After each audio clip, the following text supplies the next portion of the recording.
ধ্বংসকারী বিষয়ের বর্ণনা। হে ভাই, চারটি জিনিস বিপজ্জনক। যথাসম্ভব তুমি সেগুলোকে পরিপূর্ণরূপে পরিহার করো।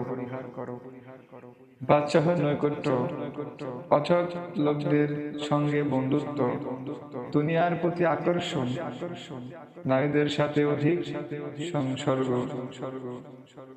রাজা বাদশাহর নৈকট্য জ্বলন্ত আগুনের ন্যায়, অসৎ লোকদের সংসর্গ প্রাণ নাশকের কারণ হয়।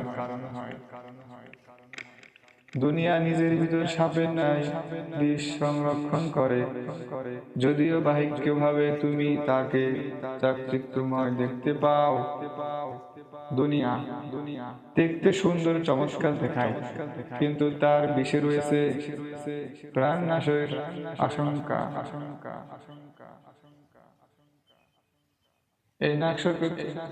এই নকশাকৃত সাপের বিষ প্রাণনাশককারী। সে বুদ্ধিমান যে সাপ থেকে দূরে থাকে।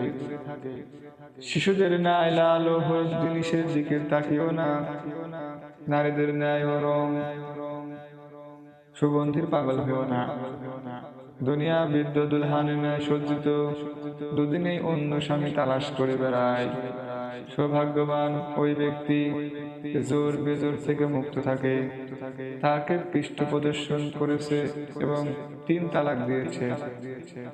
দুনিয়া স্বামীর সামনে ঠোঁটে হাসি রাখে, অতঃপর দাঁত দ্বারা দংশন করে ধ্বংস